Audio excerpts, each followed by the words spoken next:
Quantum Marketing by Rajamannar. Once upon a time, marketing was simple. You made an ad. It went on TV. People watched and hopefully they bought your product. That was the dream, anyway.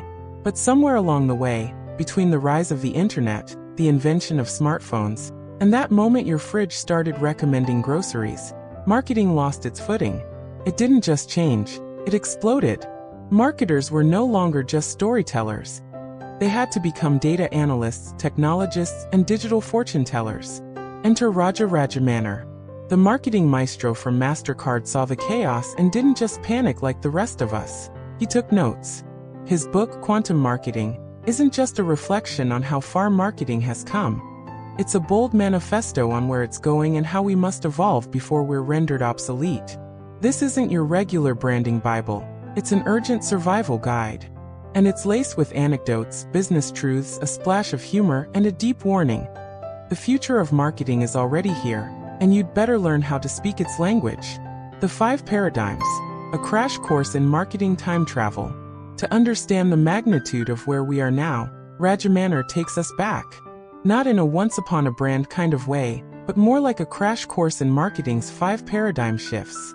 Each stage represents a seismic shift in consumer behavior and technology, shaking up what marketers do and how they do it. Paradigm 1 was the era of product-centric marketing. Think. We make it, you want it. Products were marketed based on their features, benefits, and cold, hard facts. It was the age of rational selling. You could practically hear the salesman yelling, "Built to last." Then came Paradigm 2, the age of emotional marketing. Brands realized consumers weren't just rational robots. We buy feelings, not features. Suddenly, marketers were less about stats and more about stories. Coca-Cola sold happiness. De Beers sold forever. Paradigm 3 saw data take the wheel. With the rise of digital platforms, we entered the matrix. Behavioral data became gold. Clicks, cookies, and conversions turned marketers into obsessed detectives, tracing digital footprints and crafting targeted campaigns like Sherlock Holmes with a laptop. Paradigm 4 upped the ante with mobile, social media, and the digital deluge. Brands had to become agile, reactive, and human. You couldn't just broadcast, you had to listen, respond, and engage. Suddenly, the customer wasn't the end of the conversation. They were the loudest voice in it. Brands became entertainers, therapists, and friends, or tried to. But now we're in Paradigm 5, the age of quantum marketing. And if you thought the last 4 were wild, buckle up. This one's from the future. What on earth is quantum marketing?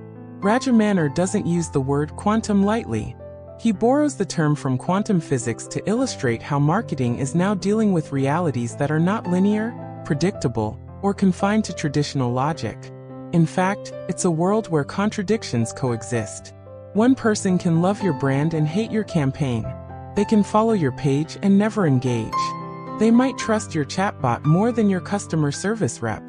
Quantum marketing acknowledges that we are now dealing with complexity so mind-bending that we need new rules, new tools, and new mindsets.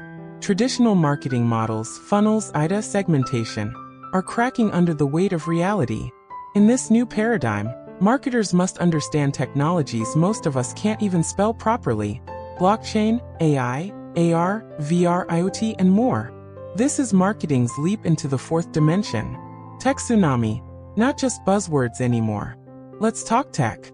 Not in the geeky, jargon-drenched way that makes you want to fake a Wi-Fi outage. Rajamannar explains these concepts in a way that makes even non-techies sit up and say, "Wait, that's marketing now." He starts with artificial intelligence (AI). Not the villain in a sci-fi movie, but the tireless workhorse behind personalization, chatbots, predictive analytics, and more. AI isn't just helping marketers work smarter, it's replacing some of them. In a world where machines can write ads and optimize campaigns in real time, what exactly is the human marketer's role? Next, blockchain enters the scene, not just for crypto nerds anymore. In marketing, blockchain offers transparency, trust, and accountability. Imagine a world where customers can trace exactly where their coffee beans came from or confirm your influencer didn't buy their followers. That's the power of a decentralized truth machine. Augmented reality, AR, and virtual reality, VR. are the new playgrounds for immersive experiences. Want to let someone try on your sunglasses from their couch? AR. Want them to walk through your hotel before they book it? VR. This isn't the future, it's happening right now, and if your brand isn't experimenting, you're already behind. And then there's Internet of Things, IoT. A fancy term for smart gadgets that talk to each other and gather data while you sleep. Your smart fridge knows your eating habits. Your fitness tracker knows your stress level.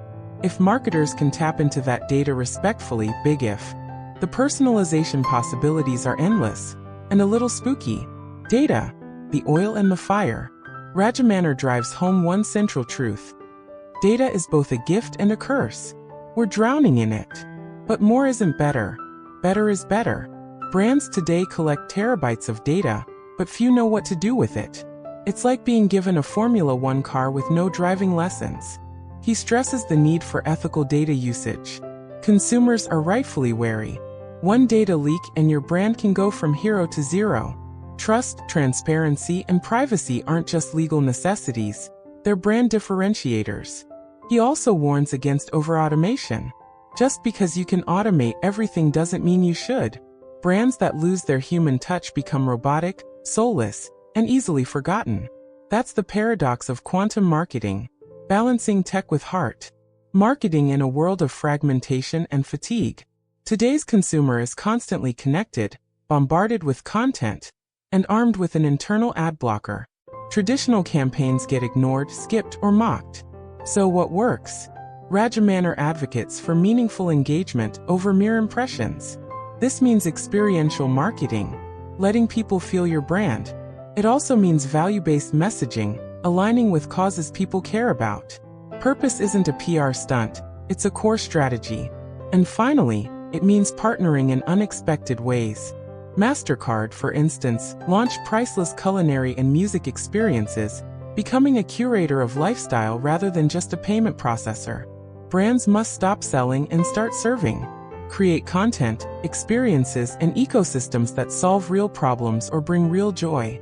Reinventing the role of the CMO. In the quantum age, the Chief Marketing Officer can no longer just be the creative guy, with good taste in fonts. CMOs must become technologists, futurists, data scientists, behavioral economists, and yes, still be creatives. It's the most exciting and terrifying job in the C-suite. Rajamannar even suggests some CMOs might need to reskill entirely, or risk becoming irrelevant. He makes a strong case for marketing to regain its seat at the decision-making table, not just be an executional arm of sales. Marketing, he argues, drives growth, and growth is the CEO's top priority. Final thoughts. The Marketer's Manifesto for Tomorrow. So where does this leave us? Confused, inspired, slightly terrified? All of the above. Quantum marketing isn't just a book, it's a mirror. It forces us to confront how fast the world is changing and how slow we've been to adapt. But Rajamannar isn't here to scare you.